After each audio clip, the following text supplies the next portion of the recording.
Okay. All right, we're live here. We're live here. Things are looking good. Welcome. It's day 35.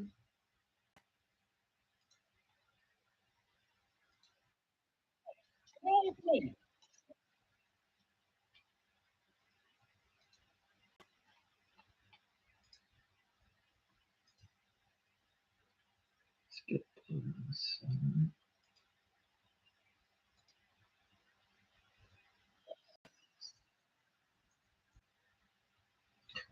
All right, now we're ready. Let's get the screen share going. Welcome. We're live in all the right places. All right.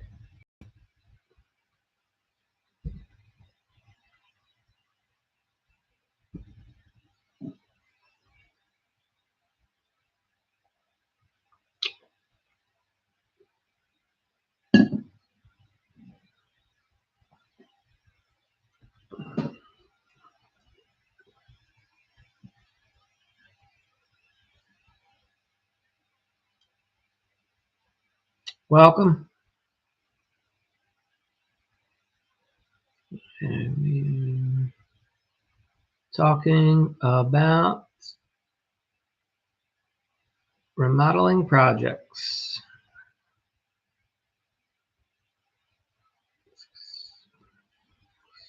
Remodeling profit. Welcome.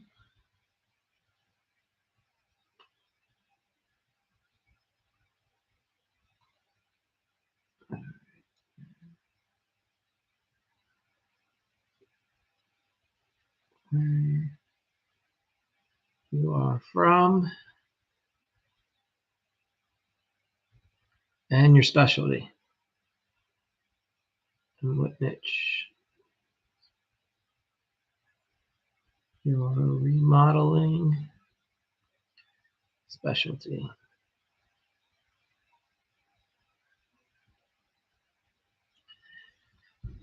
Okay, so let's roll.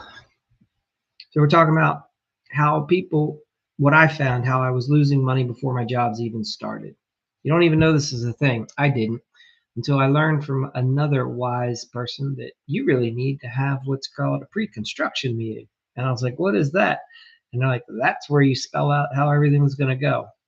And it eliminates all the headaches and hassles. So if you don't have a pre-construction meeting in your process, it could be killing you. If you want to watch on the YouTube, I've got some slides you can follow along. Otherwise, it's always there as a replay. You can always come back, go to the YouTube, you under workshops and live, and you'll see today's day 35. So I did a 54-day stretch of all AI, and then now this is this is day 35 of 100. All right, so welcome. Appreciate you guys being here. And I'm just going to share with you what worked for me over the years. Can't say it's going to work for you. What I've realized over time is most remodelers don't want to do anything that somebody suggests to them. They just want to struggle on their own. So I was like, have at it. For anyone that's interested in like getting there faster, well, then you learn from other people that have figured it out, and you know that's how you leapfrog. So I had somebody else teach me when I was getting started. I was in my 20s, and I got very fortunate. I found a guy, and I was able to get him to coach me on how to run a remodeling business. He was like probably 50 at the time, and he had like over 30 years experience. So made a huge difference. I got to learn like that, and it took about 18 months to have my business crushing. So anyhow, here's how we're going to do it. Something to understand the importance of a pre-construction meeting, right? So put it this way. If your products, a lot of projects start out with confusion. You think the homeowner knows what you're about to do. The homeowner thinks that they know what you're about to do. And then they realize, you realize quickly that everybody's confused because nobody talked about the process. Sure, you talked about the deck. Sure, you talked about the kitchen remodel, but you didn't explain simple things like where we're going to park, what time we show up, who the customer now talks to every day. Is it still the owner of the company, or is it your project manager? Is it your lead carpenter? Right? Is where all the confusion starts. Did you go over how change orders are to be handled? What happens if something comes up and it wasn't part of the scope? What if the homeowner says, you guys are doing such a great job, we now want you to do some extra work around here? If you didn't talk about it ahead of time, they're going to expect you to do it for free. And if you didn't talk about it ahead of time and then you try to charge, they're going to think you're a jerk, nickel and a diming them. However, if in the very beginning you let them know up front, hey, Mr. and Miss Smith, a lot of our homeowners hire us to do extra work while we're already here, and it's a good value for everyone. Here's how that process works. We write up what's called a change order. It's a separate agreement. There's a separate charge. You pay for it in advance. It impacts the original schedule, but not the original price because we keep the contract separate. And then we get started. So now everybody's on the same page. Homeowners can come up to me whenever they want and ask for extra work, and they know that to expect an extra charge. If you don't say that all in the beginning, they're going to expect you to do it for free because your guys are already here.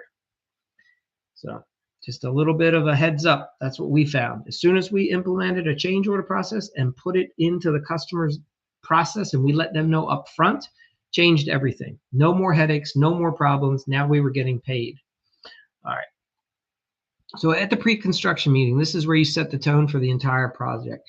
Hey, I appreciate you guys being here. If anyone has any questions at any time, just pop it in the comment and we will get going from there. All right. Very cool. And if I don't know you, if this is your first time here, it helps if you just let me know like what part of the country you're in or the world and what your specialty is. You know, do you do kitchens, baths, exterior remodeling? All right. You have to understand a lot of people, you need to lock in logistics, you need to set proper expectations, and you have to eliminate gray areas, right? The world is not black and white. It's a sea of gray. You and the homeowner say this is what it's going to look like, and then you guys have different understandings. You have to spell it out. It's almost like you have to talk to them like they're a third grader, and you have to use language like you're a third grader. Keep it simple, stupid. This is how you build trust and build confidence before a tool ever hits the job site, because you demonstrate that you have leadership ability. And remember, homeowners want to sleep well at night, and this is how you get it done.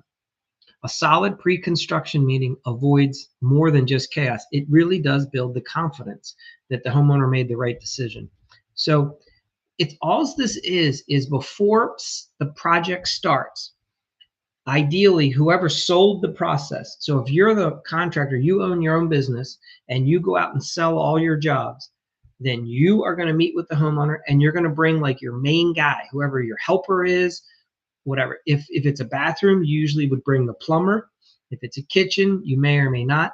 But you all meet together with the homeowner for about 45 minutes and you go over a couple of the pieces of the agreement. You go over the phases, when payments due, how long the project's supposed to last. You talk about where people are going to park their vehicles. You talk about where you're going to stage the materials. You talk about how communication is going to flow. Mr. and Mrs. Smith, if you'd like to email us, great. This is the company email. You don't email me anymore as the owner of the company. You email the company email, right? Or the project manager is going to handle the communication. This is typically a pre-construction meeting is when you transition from whoever sold the job to whoever's going to produce the job. And if you're the owner of the company, you shouldn't be doing both, okay? Or else you're going to be handcuffed and you're never going to get out of that hamster wheel. The only way you're going to grow is to separate sales and production. All right. So at this pre-construction meeting, you, the homeowner, and your main production guy should be your lead carpenter or your project manager. You sit down and you go over the contract. I know it was already signed a month ago. That's irrelevant. Homeowners forget, and you want to go through the contract. Okay? You go over the price, you go over the process, you go over the scope, and you clearly explain to them when payment milestones are due, and on a calendar you pencil in when you expect to be there. Mr. and Mrs. Smith, just in case you need to move money around out of that investment account and put it over to your checking account, we should be ready for your second payment in X amount of days. And your third payment, right, is going to be like $17,500. We're going to be expecting that payment after this and this gets done, which should tentatively be at the end of the month, right? You show them when so that they can get prepared, move their money around, and this way you're not waiting on it. The way we work is we do a walkthrough. Every time there's a payment due, the project manager should be doing this, or your lead carpenter, either first thing in the morning or towards lunchtime or at the end of the day. The project manager, the lead carpenter, and the homeowner walk through the job really quick, go over all the things that needed to be done to hit that milestone, and they collect the check right there, or they process the digital payment on their phone right then and there. None of this sending it in the mail. No. If the homeowner doesn't want to take off work, we do a Zoom call. Okay. And even if it's a 3 minute, if the homeowner's like, everything's good, I want to pay you, perfect. We're going to do a Zoom call and we're going to make sure that you pay us digitally or you leave a check on the counter when we show up. Okay. And then we proceed. And this is how you don't chase checks. Nothing should be mailed, in my opinion. You collect the money either in person or it gets paid digitally. All right. So you walk the job site again during the pre-construction meeting and you find out if the homeowner has any uncertainties, if there's anything they're confused about. This is also when you go over to make sure that everyone understands what's in the scope. Because a lot of times, if a homeowner's talked to like 3 or 4 contractors to look at a job, they forget who they told what. And they sometimes think that they talked to Joe and they told Joe that you were supposed to do X and Y. But when they talk to you, they forgot to bring that up. So it's not even in your scope. And they're sitting there thinking you're going to be doing this other thing. And you have to remind them, hey, let's go back over the scope. I want to make sure that we didn't forget something. You didn't miss it. And I even say to them, and I want to make sure that you didn't talk to another contractor and think that you told me and maybe it got left out. And I leave this caveat. I said, and or is it possible that I've missed something that you were expecting us to do for this, right? You put that out before the job ever gets started. All right, you lay out the schedule very clearly. We work Monday through Friday. Our guys start at 7 a.m. We wrap up by 3:30 every day. They tend to take a half-hour break around this time, right? This is where they're going to park. This is where we're going to stage materials. We provide a job site rule list, so we show that. We go over it with the homeowner. Our guys will always wear a shirt. We don't take our shirts off on homeowner job sites. That's a rule you can set for your company. Our guys are not allowed to smoke anything on the property of any homeowner. If they have something that they have to go smoke, they need to leave the property, like take their vehicle, drive away, they go do what they want to do, and then they come back. Okay? They don't leave any food, trash, wrappers on any job site ever. Okay, that just attracts mice, rats, the homeowner's pets get into it. No, you don't leave any food or food containers ever on a job site. There's no loud music, no abrasive type music. Okay, just things that are pleasant. And if guys want to listen to something else, they can do headphones and they can wear the headphones that have the transparency so they can still hear what's happening on the job site, right? You don't want noise canceling. Even if the headphones have the capability, you tell the guys you're not allowed to have noise canceling headphone active when you're on a job site because then they're not going to hear what is possibly like a potential hazard. Okay. Also, if your guys have vehicles and their crankcase leaks, they need to do something like they put a seat cushion or they get a piece of cardboard with a brick on it. I don't care. But you're not leaving oil stains in the street, in the driveway, on the yard, on the grass, wherever the homeowner and you have decided that your crew is parking. If your guys have old vehicles and they're crap vehicles and they leak all over the place, don't let them leak on the homeowner's property. Okay, put a bucket, an oil pan, like you change your oil with, put something under there to catch those leaks. And the other thing is everyone should wear a similar color shirt. I'm not saying they have to all have a logo on it, but like your colors, our colors are t-shirt, our company colors are like red, white, and gray. Basic blue, it's like a bluish gray. So what we do is the guys in the summertime wear light gray t-shirts so the sun's not as hot on them, and the rest of the year they wear like a blue t-shirt. That's it. So everyone, and we ask our subs to wear blue or gray t-shirts when they're working for us. That's it. Doesn't have to have a logo on it. Just ask them to do that, and it helps create like this cohesiveness with the homeowner. All right. Now, some people argue with me over that, whatever. That's just what we do. We like it. You explained to, hopefully during your sales process, you told the homeowner you're going to be putting a yard sign at the edge of the property on the street, down by the driveway or whatever. And also you should use those realtor boxes. Have you seen those where you can put some flyers in it? You should, Okay. And you should explain to the homeowner that you are going to solicit to the neighbors. You're going to go around and hand them flyers to let them know that you're working in the neighborhood, and they should communicate through their company, their community like web page, their community Facebook group. They need to make a post and let the whole neighborhood know that, hey, Joe's Construction's remodeling my kitchen. They're going to be here for the next 6 weeks. If at any point we do something that you need, if you can't get a vehicle down the road, or if you need assistance with something at your house, if you'd like an estimate, please contact. And then so you want the homeowner putting that message out for you in their community. They should do it on Nextdoor. They should do it on their Facebook. If there's an HOA, they should send a note over to the HOA so the HOA can email it out to the whole community. And you, as the owner of the company, your project manager, your lead carpenter, you should have door flyers, and you should blanket the entire neighborhood. Okay. At lunchtime, one of the guys should just go out and put door hangers around. Then you should also be sending in the mail postcards to all that entire neighborhood, letting them know that you're there. And your yard sign that's down by the street should have a flyer in there, and you should handwrite on them or stamp. It should say neighbor discount. And that's all it says, neighbor discount.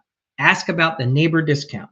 So when you get a phone call and it's a lead, you say to them, hey, how did you find out? Oh, we got one of your flyers. And you say, oh, is there a neighbor discount on there? And they say, yeah, perfect. Now you know that that's working. If they say, no, I don't see a neighbor discount, say, okay. All right. Something like that you should be doing.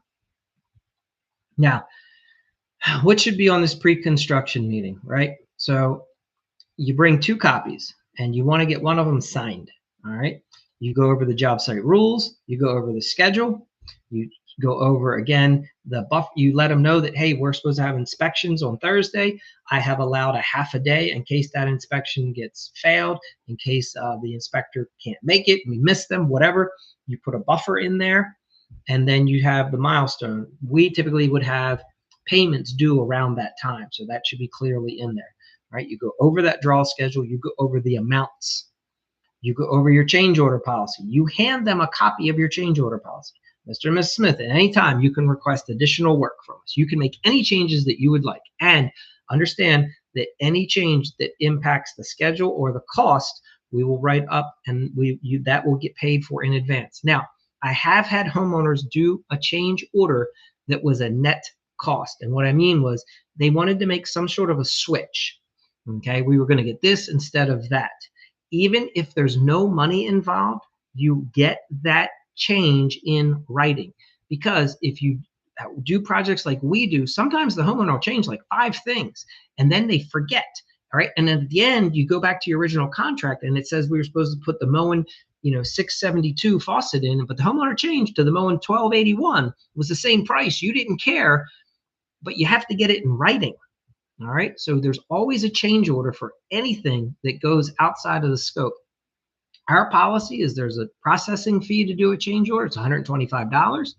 And change orders are priced the same day that they're discovered, unless there's an extenuating circumstance, like we have to get a structural engineer out for some reason. But otherwise, it is a priority. It gets priced that day. It gets submitted over to the homeowner for review and for processing. They pay it before any other work gets done. All right. You should also be discussing what your warranty looks like and the homeowner's expectations of what it's like to deal with your company, right? For us, we deal with slightly higher end. I sell a product that's more of a B+ to A+ product. I explain to homeowners that we do not build to code, we build above code. And I explain to homeowners that if you build to code, that's like getting a D+ or C- in school. It's the bare minimum, okay? And when you homeowners buy into that, we find we don't have warranty issues because we're overbuilding everything. So it lasts, right? Longer than the homeowner is thinking that it should. So typically you'll want to offer a 1 to 3 year warranty on most of your workmanship, and you have to check what your state law is. I would tell you to warrant it longer than it's required, because if you do the right thing and you sell a good product and your guys are competent, it's not going to fail. So offer the bigger warranty. It's just a bonus for being a high quality contractor. We very rarely ever had a warranty claim. Okay. I'm trying to think when every now and then something with like electronic component, right? And a lot of times that wasn't covered. Like appliances, we don't cover those warranties on appliances, right? But as far as like building a deck, installing the kitchen cabinets, like we're going to do it properly. It's not like the cabinet's going to fall off the wall in 3 years. So give them the longer warranty. If you know how to cope properly, crown molding, so that even in the winter and summer when joints expand and contract, if you cope crown molding properly, it slides. It doesn't gap, right? But if you're mitering your crown molding, yeah, that crap's going to gap. So again, but here's the difference. A professional knows how to cope their corners so that the molding slides if it does anything. And so you might have to do a 1 year, come back and do some caulking, but that should already be built into your price. That's why you don't charge bare bones anyway. Every job you should anticipate, like in 1 year, you're going to run back, meet with the homeowner, and you're going to go over and say, let me see, did some of the sheetrock crack? Okay, let me adjust that. Did some of them trim like around the door casing? Because if you don't use like a glue, if you're not gluing your joints, but you should already be anticipating doing that and explaining that to the homeowner. Yeah, we're going to come back in 1 year. We're going to take care of these little details for you. All right. So you're going to reconfirm your drawings, even though they've already been signed. If you do what we do, which is the paid planning and design session up front, everything's already been signed, but you go back over it again with everybody in the room together just to confirm, be on the same page.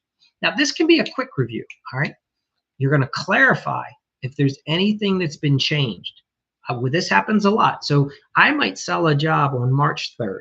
Okay, homeowner signs for it, gives us a deposit. Now, if it's a kitchen or a bathroom, we don't start it until every selection has been made and every product has been ordered and received to us at our warehouse. Then we schedule the pre-construction. So at that point, we have every single item that we need. Okay, now often that takes about 2 months, maybe. And during that time, the homeowner might have made some changes.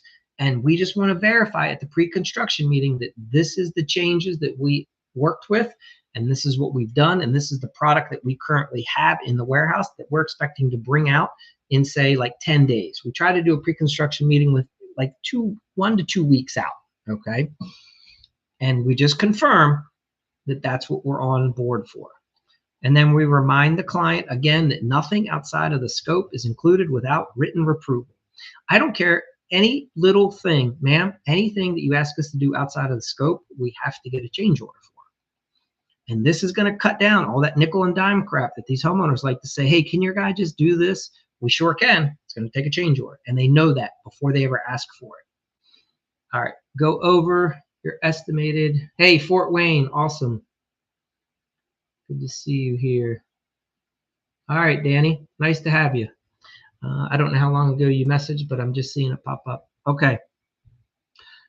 So big importance, job site rules. You have to discuss with the homeowner where you're going to store materials, especially if you're building additions. Like, where's that lumber package going when it gets delivered? Are you just dropping it in the driveway? Is it being dropped off on the yard? If it's dropped in the yard, it's probably going to kill the grass. So now you're talking about moving the material, right? Like the guys are going to have to accept the delivery. It gets dropped in the yard. Then they have to pick it up and move it probably onto some blocking or sawhorses so that you don't destroy too much of the grass. But all this should be discussed so that the homeowner is very clear on where things are going. And you have to explain to the homeowner, hey, the trusses that are getting delivered here, they're like 12 feet tall. They're 40 feet long. Like this is going to take up this whole side yard that you're expecting. Just explain to them in very simple terms what it's going to look like so they don't get overwhelmed. If they have pets, you got to watch where you're storing the materials, because if you're storing the material in the backyard where they let their 3 dogs go shit and piss, you don't want them doing all that all over the fucking materials. So like you got to plan this and think about it and discuss it with the homeowner. Are you going to have to put up some temporary like silt fencing to block the pets so they don't get over it? Whatever. I don't know. You just have to have a plan. All right. You have to discuss things like, what are we going to do about the kids if they have a lot of young kids? Let the homeowner know that your guys aren't babysitters. Okay. Now, one of the things that we do, we unplug all power tools every day. You don't leave any extension cords, and you take the batteries off of your cordless tools. If you don't use job boxes, like if your guys are just leaving the tools there and you don't put them in a job box and you just like, you're building an addition and the guys leave everything out in that room, disconnect power from anything that could hurt a child. Because when you leave at 3 o'clock and the kid's home from school and mom's making dinner and the kid runs out into the construction zone, you don't need the kid cutting his hand off, okay? But discuss that with the homeowner. Let them know that that's part of your safety protocol. Your guys are professionals. Your carpenter's been doing this for 10 years. He knows how to unplug and disconnect batteries, okay? And it's still not safe, so the child shouldn't be in there. But you've warned them and you've given them a copy of the job site policy that says kids aren't supposed to be in the room and we do disconnect the power, right? This way, if the kid does go in and knocks something over, drops a hammer on his foot, you're covered because you put it in as a policy that they weren't supposed to be in there in the first place. You got to clearly explain the hours that you expect to work, and your subs have to adhere to some sort of a time frame. You have to explain to them they just can't show up whenever they want. They have to either discuss it with the homeowner or they should be coordinated through your project manager, right? Typically 7 to 7 is an acceptable window. 7 to 3 is much better, but 7 to 7 is reasonable in most areas, unless you have a lot of young kids. Noise and dust, there should be, I'll give you an example. We worked with a lot of mothers that had young kids. We got into this moms group, okay? So in this one community, there were a lot of young families. And here's something that you could consider. This worked wonders for us. We allowed a nap time for all of our customers. We would ask them, we would say, hey, how long does you need a 1 hour nap time? Perfect. What time does your child normally take their nap? Okay, let's say it's 1 o'clock. Well, now that's when the guys are supposed to be taking their breaks. They're going to take lunch a little bit later, and we're going to pay them for an extra half hour to do nothing except organize the job site in silence, very quietly, clean things up, double check things, go around, see, right? And allow the family to get some peace and quiet for just 1 hour. You think that's going to cost you money, you're going to be shocked. That mom is going to post in the Facebook group that this construction company is fucking amazing because they let their child take a nap every day while the construction is going on. The next thing you know, you're going to be getting referred all inside of this mom's Facebook group. And they're all going to hire you because you're the company that lets their kid take a fucking nap. Little things like that make a huge difference. Okay, so think smart and think strategically when you're going about these remodeling projects if a family has young kids, especially newborns, because a cranky newborn makes a mom really mad, and you don't want to be working for a frustrated mom, especially if you're going to be on site for like 6 weeks. All right, they lose the excitement because the mom's going crazy. All right, you need to have some sort of a communication protocol.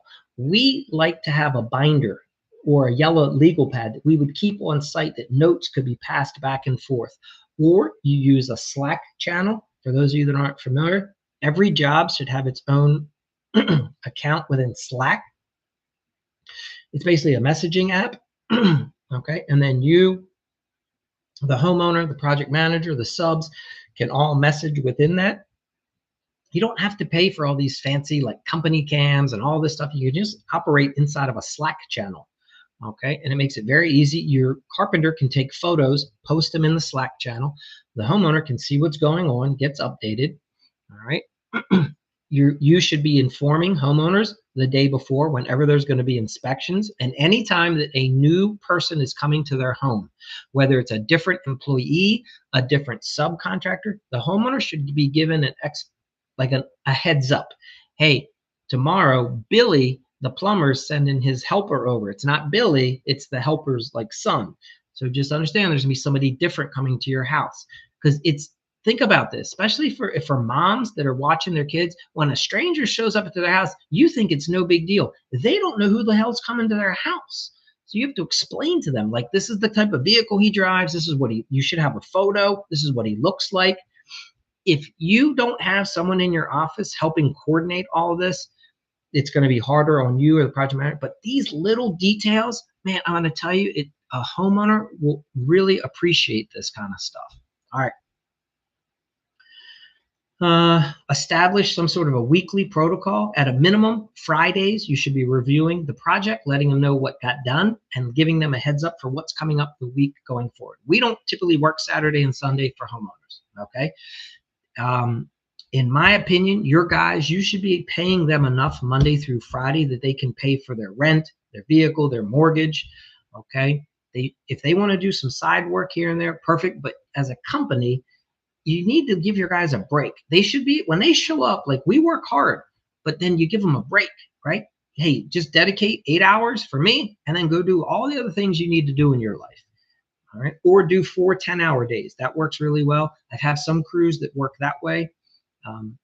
Whatever works best for you guys, but your guys shouldn't be working like 70 and 80 hours a week for you. That just burns people out. And here's the truth. If you're working that many hours, you're not efficient. I don't care who you are. I'm going to tell you right now, if I'm only working 40 and you're working 80, I'm probably more efficient than you are. I'm not saying at the end of the day, you might not get a little bit more done that first week that you work 80, but you can't do that week in and week out. I guarantee you, after about 2 weeks, anyone who works that much, they slow down their intensity, they slow down their efficiency, and they're just going through the motions. So I wouldn't recommend it. 45 hours is a good number at most. Okay, maybe an hour or two here and there. Otherwise, try to keep it around 40 hours. All right. Also understand how deliveries are going to be handled, okay? And who is signing for them, okay? And who is taking photos to confirm that the product was delivered properly, all right? And who is handling if there's any damaged product, okay? I don't know. Is it your project manager? It shouldn't be the homeowner, okay? For those of you that don't have helpers and you're trying to run like 6 jobs at once, this is challenging because you're getting stuff delivered. You're not there. Stuff's missing. You don't know if it was delivered or not. You don't know if the delivery company shorted you. You don't know if a neighbor stole it. You don't know if the homeowner took it. You just don't know because nobody's on site. Like, how are you managing the job this way? You're better off doing 1 or 2 jobs well than trying to do 4 and doing them all shitty. Again, ask the client up front, hey, Mr. and Mrs. Smith, what are you most nervous about? What is it that you're unsure of? Tell me what you're afraid of. You've hired us. We're getting ready to start. What's got you worried? Are you losing sleep? It's okay. A lot of our clients are. Tell me, what is it? Like, what are you afraid of? Okay. And then say to them also, after they've shared that, thank them, let them know that many other homeowners have felt the exact same way. That's normal. It's to be expected because they don't do it all the time like you do. Right? And then you calmly just walk them through and let them know, perfect, I understand that that's a concern of yours. We will work with you through that, okay? That's half the time you just have to listen. You really don't have to do anything else. Just listen, hear them. And then also ask them, Mr. and Ms. Smith, what would make this project feel like a huge success for you? What is it that we could do during this process, the next 6 weeks, that's going to have you high-fiving us, writing that 5-star review on Google, putting a post on Facebook telling all your friends that we're the amazing company and you can't believe it, and you'll be willing to put it on Nextdoor and like 3 other places, right? And sign on to be one of our recommended referrals that we put on the sheet that we showed other homeowners. So you'll take a phone call down the road from a potential customer to share our experience. Say, what is it that we have to do so that we can have you as one of our all-star clients? We call them all-star clients, okay? And just hear what they say. And then you write that down, and then you see if you can deliver on that. If you can't, you let them know up front. Mr. and Ms. Smith, you said these 3 things. I can deliver on the first 2, no problem. That third one, unfortunately, that's like outside of what we can do to meet your expectation. Are you still going to be satisfied if I can meet the first 2 things that you've said? Perfect. Then let's move forward. Be upfront with them. Have that conversation. Okay. Also, ask them what level of updates do they feel is acceptable. Some clients want to hear from you every day. You may not like it. That's what they're expecting. So you have to have the discussion, at least understand where they're coming from. Now, let's say they want an update every day and you don't want to do that. You're going to have a conversation where you work it out to say, I can hear what you're saying. We've had many other clients that have wanted updates every single day. What we have found works best is if we find a compromise. How about we update you Monday, Wednesday, Friday, or Monday, Friday, right? If you're not willing to update them every day, If you're willing to update them every day, then it's not a problem. Then you're meeting their expectation. But don't not know what they're expecting. And then this is why customers get pissed. And this is why you have trouble collecting payments down the road, because they don't want to pay because they're pissed because you're not doing what they wanted you to do, because you never had the conversation with them. Address it from day one. I haven't even started the project yet, and I'm already going over all of this stuff. That's what the pre-construction meeting does. They've already signed the deal. I'm just instituting how it's going to go so that we're all on the same page. You have them initial any documents at that pre-construction meeting, like the job site policies. You actually have them initial that you had the pre-construction meeting and that you've gone back over everything and everything's ready to roll. All right, so that's what I have for you. If anybody has, and who's paying for this time? Now you definitely have to sell this to everyone.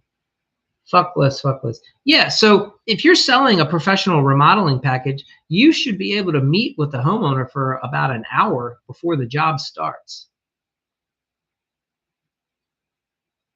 Nah, we do this for $60,000 jobs. I'm going to tell you right now, it works. So hey, look, if all of your jobs run smooth and you never have any client conflicts, then great. That wasn't our experience. We institute the pre-construction meeting. So that hour more than takes care of itself.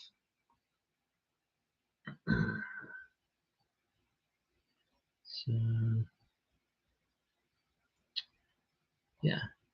So anybody else on here that has any questions?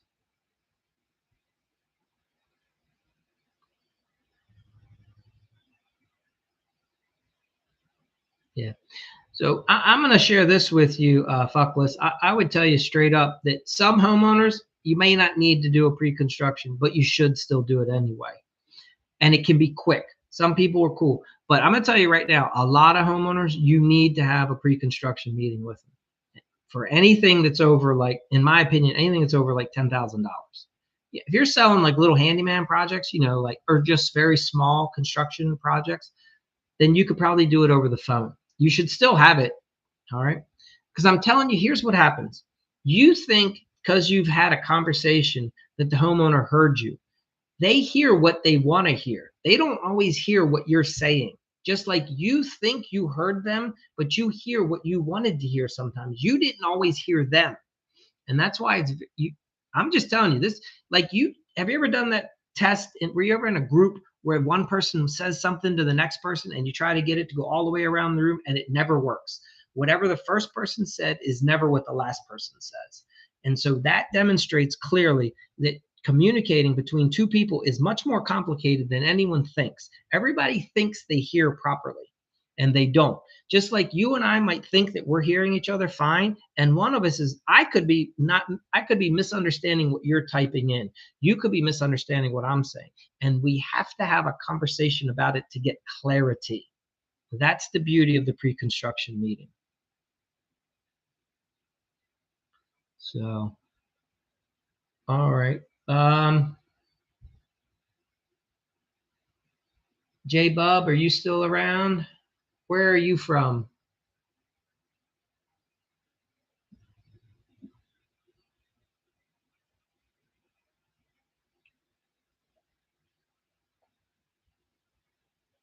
Looks like we have some new people in here tonight. Oh, yeah.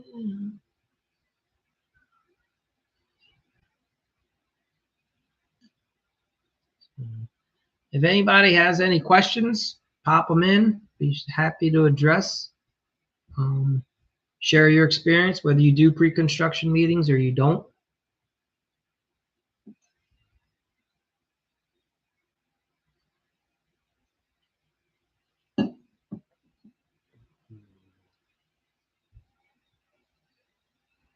So anyway, again, to Fuckless, I would just tell you straight up, the pre-construction meeting more than pays for itself. Okay. The amount of problems that the average homeowner and contractor have when they do an agreement together for any job that's going to take more than like 2 weeks, it's worth it. I'll tell you right now. I have done hundreds of these pre-construction meetings, and they pay more than pay for themselves, because we always come up with something. There was a misunderstanding. Somebody thought something. They'll be like, "Oh, I thought you guys did it this way." No, no, no, no. We do it like this. Okay. So, all right. Well, I appreciate you guys being here. If nobody, not, I'm not seeing anything new come up from what I can tell. Let me fix.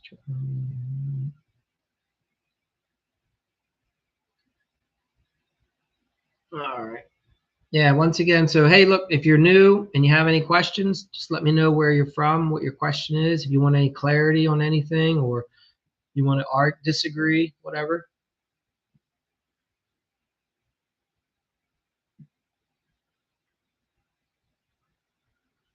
I can just share from personal experience, like companies that I've worked with that have started out at 3 million and have gone to 15 or to 30. We all have, every time we've instituted pre-construction meetings, and it's made a huge difference in their warranty claims, and it's made a huge difference in the amount of homeowners that will give rave reviews and become that all-star customer, all from doing a pre-construction meeting. I'm telling you right now, like it's like a silver bullet. It is a huge advantage. And if you have, so like if you have installers that work as subs for you, you let them know up front, like, hey, this is how we get the 5 like star reviews. This is how we get all the referrals. We do a pre-construction meeting, and we do them typically first thing in the morning. We meet with homeowners like 7, 8 in the morning. That way the crew can go to the other job that day. Sometimes we'll do them at 2 or 3 in the afternoon, so the guys can do them at the end of the day. Right? You see, we work, and that's the thing. We tell homeowners, like, we work 7 to 4. So that's when we're meeting with you. And we're a professional company, so you're going to have to make accommodations. You're going to have to take off work, whatever. I don't know. Figure it out. So we're not doing these things at night. We're not doing these things on the weekend. Our pre-construction meetings are either first thing in the morning or late in the afternoon at the end of the day. That way your crew can either do them on the way to the job, because we're not working that job that day. We're just doing the pre-construction meeting. So you want to set it up so that your crews can be doing it on the way to another job or on the way home from another job. And this really, if you're trying to transition from being self-employed to growing a team, this is what will get you there. Because eventually, whoever is selling the job has to transfer the information over to who's producing the job. And this is the best way to do it. So typically, if you're the owner of the company and you've hired like 1 or 2 good helpers that are doing your jobs now, that's where you bring those 2 guys to the meeting. They meet with the homeowner. Boom, right? You transition it over to them. And then down the road, as you become more of a salesman, you have your lead carpenter or project manager, same thing. All right. Well, I appreciate you guys being here. I'm not seeing any questions come up. So we're going to bounce. All right, fellas. Have a good one. Thanks for being here.